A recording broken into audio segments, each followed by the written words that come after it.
nag-decide. Nag-decide lang ako. Bakit? Para sa pangarap eh. Tama po ba? Kaya kung may pangarap kayo at katulad ko kayong ordinaryong tao na walang chance sa employment, walang chance sa traditional business kasi principle of capital ang traditional business at wala rin akong chance sa mag-franchise ng malalaking negosyo, pwedeng kumita ng milyon, wala ako nun. Kaya nung nakita ko yung 14 mil Unified Product and Services, nag-decide po ako. Although may duda, may takot, pero ang ginawa ko lang po, nag-try. Sa ganda ng negosyo, travel and tours, pwedeng i-share? Yes! I-share mo lang.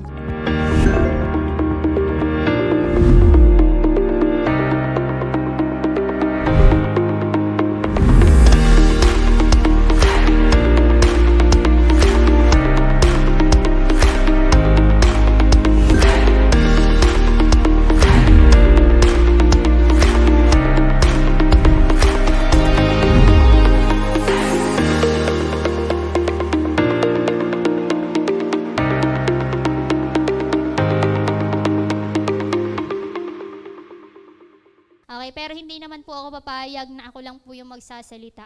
And privilege po na ako po yung mag-i-intro po sa kanya. At maso-surprise ka kasi wala po siya sa listahan. Grabe, may special tayo. Galing pa po talaga ito sa ibang bansa. Grabe talaga. Sabi niya, saan kayang bansa? Nag-iisip sila, sino kaya? Sino kaya? Siyempre, mag-isip ka din. Okay, so actually, joke lang yun. Ayan, bago ko siya tatawagin, tingnan mo yung nasa kaliwang side mo. Kaliwang side. Nyo ha, nyo. Ayan, wala daw, walang katabi.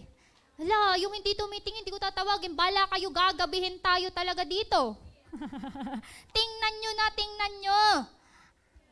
Hindi makalingon yung iba, may stiff neck. Ayan, tanungin mo, okay ka pa ba? Masakit na ba ang ulo mo? Okay lang yan. Yayaman tayo. Ngayon ko talaga napatunayan, uto-uto yung mga nandito. Ayan, so totoo na talaga to. Grabe, nag-iisip ako kasi yung anong pang i-intro sa kanya. Ayan, so actually, grabe, sobrang idol ko po to. No? Etong next speaker natin ngayon, sobrang nakaka-amaze kasi very humble. No, actually, pag nakakausap ko siya, sabi ko, ang bait naman itong tao na to. And nakakatuwa sa kanya, grabe. Willing siya na i-share sa amin yung mga tips. Diba? So, in short, nandito siya ngayon. Ay, grabe talaga yan. Isa po ito sa idol ng karamihan dito. Lalo na ng mga member. Grabe po talaga. Actually, guwapo po siya. Ay, naghahanap sila. Basta alam mo na yung criteria ng guwapo. Ayan. Guwapo, matangkad. Ayan, and syempre, grabe, papraktisin ulit natin yung palakpak. Okay lang ba, bigyan natin 1 milyon? Mahina, hindi nagigising yung bata. Yung anak ko kasi pag nagaganon kami, naiyak sabay sigaw. Ayan o, 2 milyon! 3 milyon! At milyong palakpak! Practice lang po. Hindi, joke lang. Grabe. Milyong palakpak para kay Sir Benjo Artana!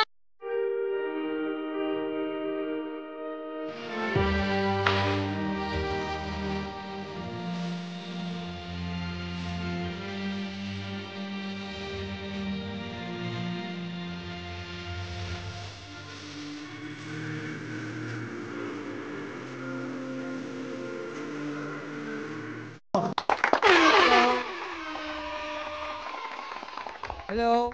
Hello? Morning! Grabe, wala si BP. May sakit. Ako din po, may sakit. Lalayo-layo ako. So lahat kami nagkasakit sa team building. So, sino po yung first time? Hindi pa member, sir? Hindi pa member?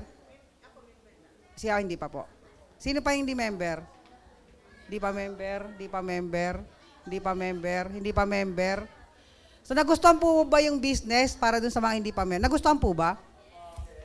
Nagustuhan po? So, ayan po, magsasarado yung cashier 9 pa, samahan niyo po muna. Hindi, totoo. Magsasarado po siya. 9 o'clock. Seryoso. At yung 14,998, hanggang bukas na lang po yun. Hanggang bukas na lang. Hanggang bukas. Di ba yung sa GC? So, yung mga hindi pa nag-a-avail, punta na sa cashier kasi pag hindi kayo nag-avail, di kayo makakalabas dito. So, masama pakiramdam ko, gawin ko yung best. Sabi ni Pres, painitin mo. So, mainit na po ba kayo lahat? Painitin, patayin lahat ng aircon. Para... So, sino po yung mga hindi pa nakakilala sa akin? Ayan. So, okay lang po yan kasi hindi ko rin kayo kilala. So, palakpakan po natin si Miss Hart. Grabe, grabe. Ang galing, di ba? Si Ma'am Hep, grabe. Lulupit na lang. At si Ma'am Mary Jane. So, ayan po. Konti lang ako mag-talk kasi may bida talaga dito. So anyway, sa mga hindi pa kakilala, my name is Benjo Artana po. From Bicol po ako. Sino yung mga Bicolano? Marami doon Bicolano. O mga Oragon, dami namin, no? Sinong lalaban sa amin? So ayan, nag-migrate po kami sa Manila way back nung after ko mag-grade 6. Sino yung mga nag-migrate din sa Manila na taga-probinsya? Lahat kayong Manileño, sana all. Ayan o, mga nag-migrate. Kasi sabi ng nanay tatay ko, sa Manila raw kami pwedeng makakuha ng magandang opportunity. Kasi ang nanay ko, magsasaka. Ang tatay ko, magsasaka din. So, ayaw siguro nila na maranasan yung hirap na pinagdaanan nila sa amin. Kasi pag magsasaka, pag walang ani, may kain po ba? May kain? Wala. Kami meron. Kaya lang walang ulam. Minsan may ulam pero walang kanin. Sino nakaranas ng ganyang hirap? Ayan, pag may kanin, may ulam, suka at toyo, mantika, toyo. Sarap adobo, tama? Adobong suka. Nakaano na nun? Tapos yung gatang ginataan, nakatikim po nun. Yung gata, gaganon, no? Gaganon sa mga plato namin magkakapatid ng nanay tatay ko. Maluwa-luwa pag ginaganon. Kasi 'di ba? Ayaw mo maghirap yung ang anak mo, tama si Ma'am Jane. Hindi mo kayang makita yung anak mo na hindi masarap yung pagkain, tama po ba? So kaya yung gatas namin noon instead na S26, ano na siya, yung tinutong na bigas, tapos lalagyan ng kape. Kape tama, sir. Tapos ilalagay sa tsupon. Grabe, sarap naman ako. Siguro kung malaki na ako, demonyo yung magulang mo. Tama ba? Kaya nag-aaral ako, grabe. Loading talaga, ang tagal talagang ang tagal talagang Pero ako yung first honor. Kahit loading ako noon, ako pa rin yung first honor. Promise, nung grade 1. Kasi siguro yung mga klase ko, ni kape, wala. Tama. So imagine mo yan, nung binabasa yung test paper nung teacher namin, sabi, Benjo Artana, 10. Benjo Artana, 9. Imagine mo, 2. 2 ang pangalan ko. Kaya ako nag-first honor. 19 yung grade ko. Ibig sabihin, pati pangalan ko, kinopya. So, ganun katindi yung loading nung... Diba? So, to cut the story short, lumuwas kami ng Maynila kasi grabe yung hirap sa Bicol. Kaya lang, biyahe pa lang, tren. Sino nakasakay ng tren? Galing Bicol, papuntang Maynila. Naabutan? Grabe, ang tanda ko na. Yung iba hindi naabutan. Kasi ang tren ngayon hanggang Laguna na lang eh. So imaginein mo, San Pedro, Laguna pa lang pagpasok, binabato na yung tren. Binabato na as in. Pagpasok pa ng mga bandang Maynila na, Tutuban, grabe. Grabe, sir. Yung tinapon sa amin, nawasak sa bintana. Sabi ko, ba't ganun tao dito? So, ibig sabihin, biyahe pa lang, trauma na ako as bata. Kasi, yung pupuntahan pala namin, di ba? Kita mo pa lang, experience mo pa lang habang bumabiyahe. Miserable na. Tama. Tapos ang malupit, pagbaba namin ng tren, sumakay ng jeep, tapos lakad kami, ang laki ng kalsada, tapos may iskinitang maliit. Grabe. First time ko makakita ng impyerno. Sa akin yun, ha? Ewan ko sa inyo. Sa akin yon. Kasi hindi ako sanay sa ganitong tirahan. Ako yung tipong probinsyanong medyo sosyal, mataas ang standard. Kasi bahay namin doon, parang yung, nakikita yung bahay ni Jose Rizal sa San Pedro, ay sa Laguna, sa Calamba. Pag nag-field trip kayo, di ba, Pilipino, makikita mo yon. So imagine mo, isang room lang, nandyan na kami lahat. 8 kami dyan. Tapos ang dami-dami dyan. Dami-daming bata, may nagsusugal, may naglalamay ng patay. Hindi mo maintindihan ng lugar. Ako yun ha, ewan ko sa inyo. Trauma po ako pagpasok dyan. Sabi ko, ba't ganito, Nay? Ganito, kala ko magandang buhay, miserableng buhay pala to. Tapos magsi-CR ako dyan, wala yung CR. Ang CR pala, nandito para sa lahat. Biruin mo pag CR na lang, hirap na hirap pa ako, pipila pa ako. Grabe, saan hindi naka-experience yan, si CR pipila pa lang. Samantalang sa amin, paglabas mo ng bahay, lahat ng matanaw mo CR sa amin. Promise.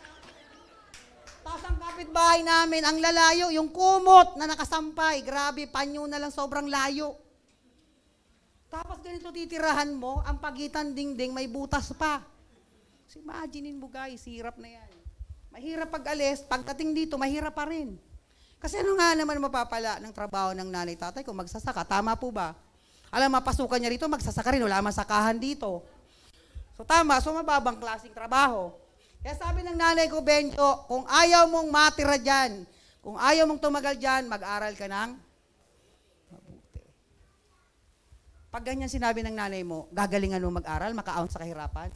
Yes! Ginalingan ko mag-aral, kinopya ko ng kinopyahan mga classmate ko, ginaya ko yung mga classmate ko, naggaya rin. Kasi bakit? Gigila ko makakaalis dyan eh, tama ba? Kaya grabe, nung graduate ako, grabe, tuwang-tuwa ako kasi at least makaka-out na kami sa hirap. Kaya lang, pagpasok ko sa work, grabe, helper. Imagine mo, ang hirap mag-aral, tapos papasukin yung trabaho, pahinante. Bagay ba ako pahinante? Ma'am, di joke lang.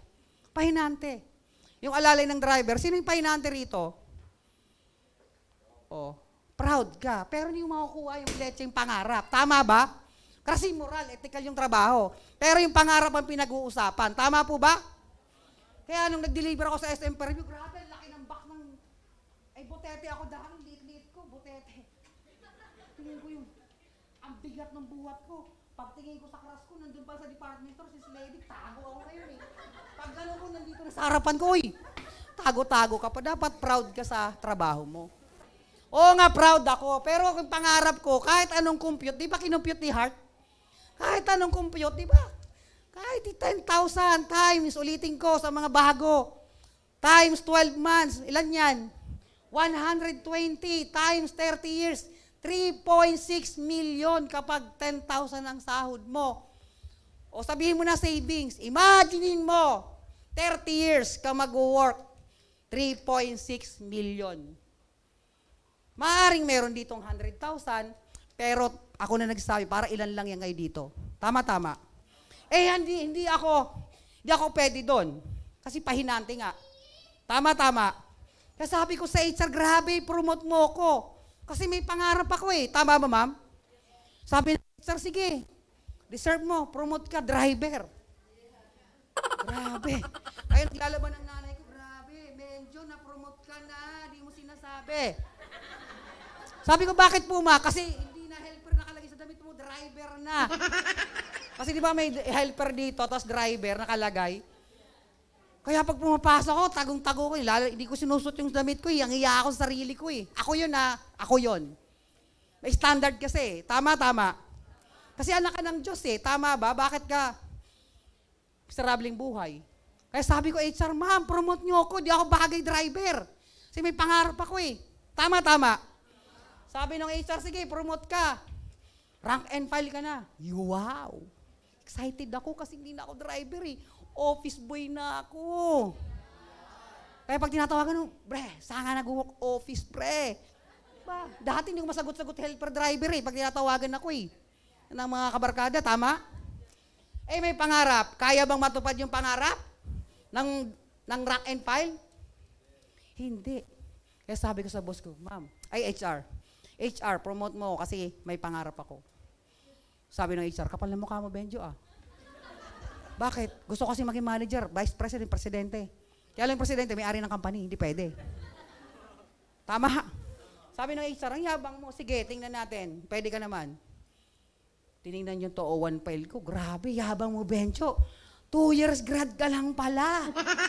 Hindi ka pwede sa pangarap mo. So imaginein mo guys, gusto mong mangarap pero tatapyasin. Harangan. Tama. Dahil lang sa tinapos mo. Kung gusto mo, Bencho, maabot yung pangarap mo na yan, mag-aral ka uli ng 4 na taon. Ma, may pangarap, aralin? Yes!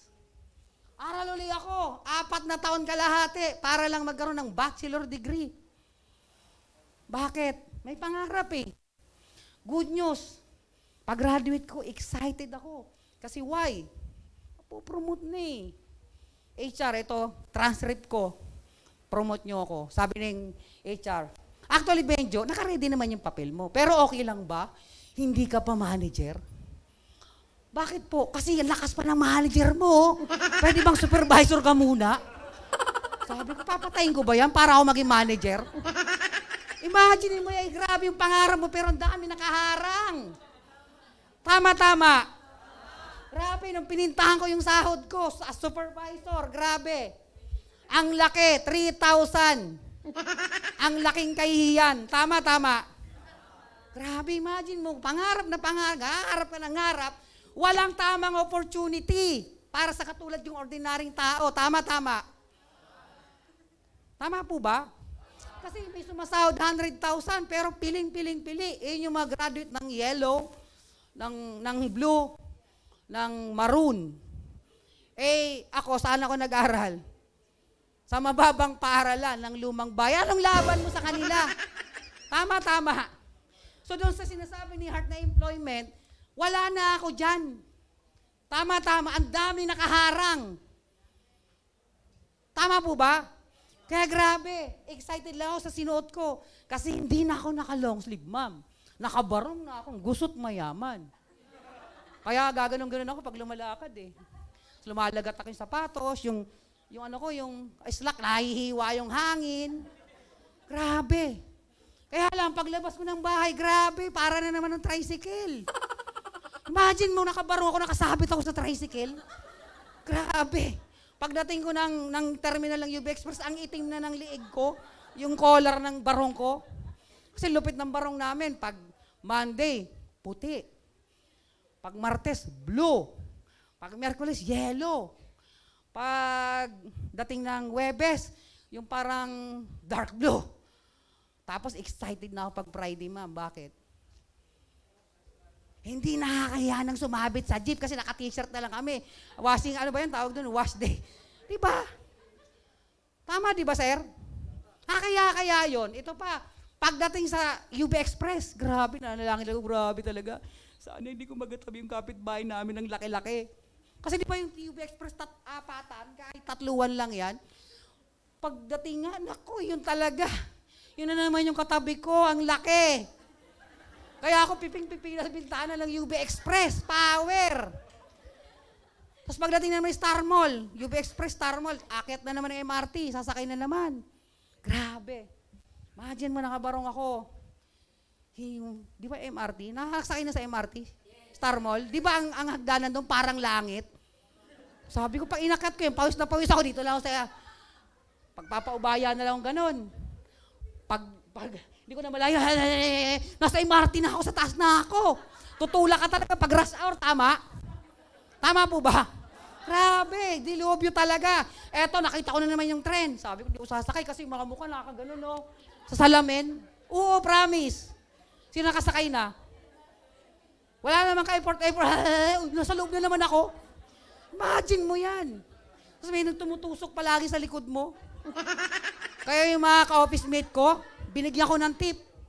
Magdala kayong aspili, pag sinong didikit.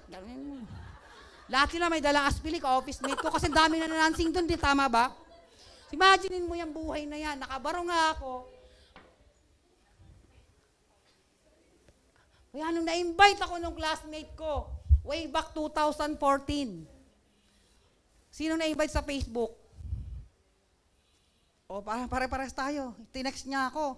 Habang naglalamay ako sa lola ko. Kumusta? Hindi yung ganun nangungumusta. Sabi ko, walang ito, mangungutang pa ata, patay kami. Tama. Kasi pag nangumusta, 4 na taon, hindi nangumusta. Ang mangungutang yan, tama. Hindi ko na malaman networking eh. Ngayon pala, pag nangumusta, networking yan. Tama ba? So, kumusta? Sabi ko, okay lang, pero sabi niya, hindi ka okay. Punta ka ng Cubao, may opportunity. Tamang-tama yun. Paalis na ako nun, Singapore ako nun. Kasi nga, ang baba ng sahod eh, tama ba? Singapore ako, apply ako Singapore. Kaya lang, nakita ko yung business na to. Nung umatin ako ng seminar, 14,998. Pwede akong tumama ng 2.7 million. Grabe po. Nung nakita ko yan, grabe. Hindi po ako nabuhang. Buang na buang. Kasi first time ko makakita ng maliit ang puhunan, ang laki ng tatamaan. Tapos sabi ng speaker, lifetime yan, lifetime. Singapore ko, 2 years lang, 75,000 placement fee. Saan pipiliin mo? Sino pipiliin mo? Siyempre, doon ka na sa hindi ka malalay sa pamilya mo. Kasi yung kamag-anak ko, mga pinsan ko, grabe. Pag umaalis yun, isa anak, pagbalik nung 2 na. Power, nangyayari yun. Yun ang ayaw mangyari sa akin. Kasi makakapatay ako ng asawa, tama ba? Imagine mo guys. Kaya nag-decide ako. Kung sino man makakita, kung sino yung mga hindi umabot dun sa business presentation. Wala. So, ang ginawa ko lang po nag-decide. Nag-decide lang ako. Bakit? Para sa pangarap eh. Tama po ba? Kaya kung may pangarap kayo at katulad ko kayong ordinaryong tao na walang chance sa employment, walang chance sa traditional business kasi principle of capital ang traditional business, tama po ba?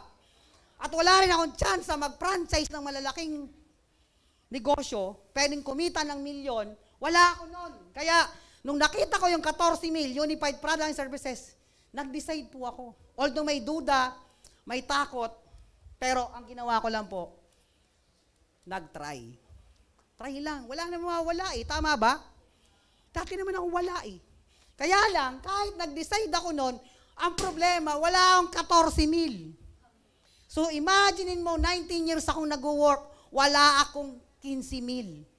May mali. Ang pera ko lang, 150. 150. Sabi ng speaker, lahat kayo walang 15 mil. Tatandaan nyo na, sabi ng speaker, si Ma'am Salen, grabe. Sabi ko, ako yun na. Pagtingin ko kasi mga bata yung katabi ko eh.